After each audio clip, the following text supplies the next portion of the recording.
Baik teman-teman, selamat bertemu kembali di video kita kali ini. Kita akan membahas salah satu topik yang sedang tren sekarang, yaitu dilansir di siwot.com, ditulis oleh X Hardy. Dengan judul Petik Pelajaran dari Media Online ini yang salah bikin judul berita soal Corona. Kesalahan dalam pemberitaan di media acap kali cenderung akan membawa dampak yang merugikan, terutama bagi objek yang diberitakan. Bisa-bisa kesalahan tersebut membuat para pembaca atau pemirsanya menjadi sangat salah kaprah dan dapat menimbulkan mispersepsi di tengah masyarakat. Terlebih lagi pemberitaan tersebut terkait dengan situasi kritis di saat wabah COVID-19 yang sedang melanda bangsa seperti di Indonesia sekarang ini. Salah satu kesalahan yang sangat fatal yang akan kita bahas kali ini terjadi baru-baru ini pada sebuah media online mainstream, populer dan banyak pembacanya. Kejadian ini diharapkan bisa menjadi bahan pembelajaran bagi kita semua agar tidak terjadi lagi di masa yang akan datang. Mari kita simak videonya.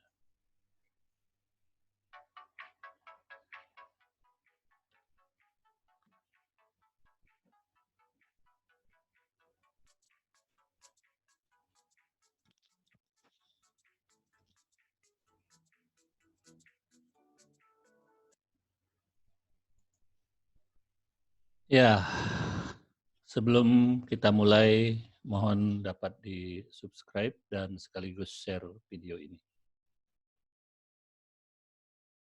Amat sangat disayangkan, sebuah media online mainstream, populer dan banyak pembacanya, ternyata bisa-bisanya membuat judul berita yang sangat salah kaprah dan dapat menimbulkan mispersepsi terhadap pemerintah. Kesalahan penulisan masih dianggap wajar. Baru kali ini saya melihat kesalahan fatal dalam penulisan judul. Judul sebelumnya adalah pemerintah disebut tidak akan umumkan lagi jumlah kasus positif corona. Hal ini langsung dibantah oleh juru bicara pemerintah untuk penanganan COVID-19, Ahmad Yuryanto, yang menegaskan pihaknya tetap akan mengumumkan data kasus pasien COVID-19 di Indonesia setiap hari. Sekaligus juga membantah pemberitaan yang menyebutkan pemerintah tidak akan mengumumkan pasien positif lagi. Saat dikonfirmasi, Yuri pun menegaskan kalau berita itu tidak sesuai dengan apa yang disampaikannya. Berita ini kok nggak sejalan dengan yang saya sampaikan, kata Yuri. Yuri mengatakan, pihaknya akan tetap menyampaikan kasus positif, sembuh ataupun meninggal dunia akibat COVID-19 setiap harinya. Yang berubah dari konsep sebelumnya adalah soal pengumuman data pasien orang dalam pemantauan atau ODP dan pasien dalam pengawasan atau PDP. Pada pengumuman sebelumnya, Yuri selalu memberikan data ODP dan PDP yang sudah selesai dipantau dengan jumlah yang masih dipantau. Akan tetapi, mulai sekarang ini, dia hanya akan mengumumkan data ODP dan PDP yang masih berada dalam pengawasan. Saya pertama kali membaca judul berita ini agak ngeri-ngeri sedap. Rasanya memang sangat aneh. Pemerintah tidak mau lagi mengumumkan jumlah positif corona. Ini bakal menjadi kritikan bertubi-tubi yang tak akan sanggup ditahan pemerintah. Tidak lama kemudian, memang benar, ini adalah kesalahan. Karena media tersebut meralat judulnya dan telah meminta maaf karena menimbulkan ketidaknyamanan. Siapa media tersebut? Silakan pembaca googling sendiri. Lumayan viral, kalian tidak akan kesulitan mencari tahu. Karena faktor lain, saya lebih baik tidak usah sebut di sini. Intinya, media mainstream. Mereka meralat dan minta maaf. Mereka minta maaf. Tapi apakah efeknya bisa ditarik kembali? Sama sekali tidak.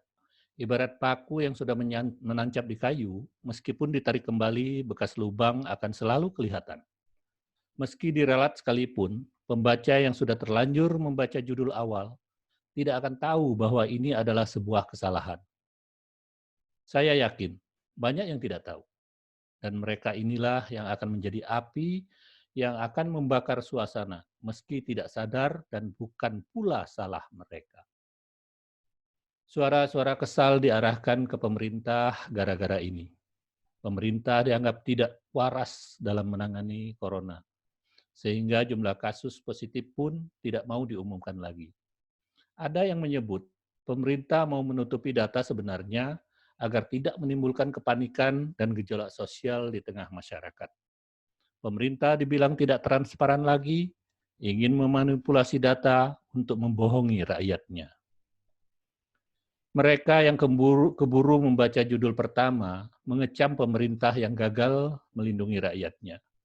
Jangankan mereka, saya pun pasti akan ikut mengecam kalau memang pemerintah berani stop umumkan jumlah kasus positif corona. Buat media yang bersangkutan, tolonglah jangan bikin gaduh suasana. Meski tak sengaja, dampaknya sudah menjangkau banyak orang. Tidak semua orang tahu kalau itu adalah sebuah kekeliruan. Bagaimana kalian akan tanggung jawab terhadap dampak ini? Apakah cukup hanya dengan sebuah kalimat permintaan maaf? Saya tidak tahu. Apa maksud judul tersebut?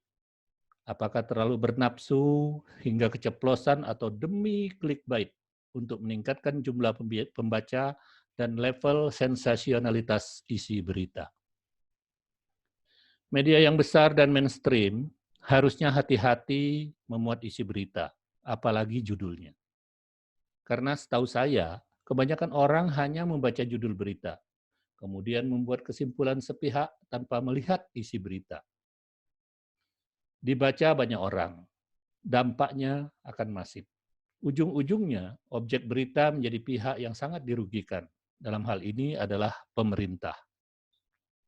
Diralat pun, belum tentu orang sudah baca akan kembali membaca.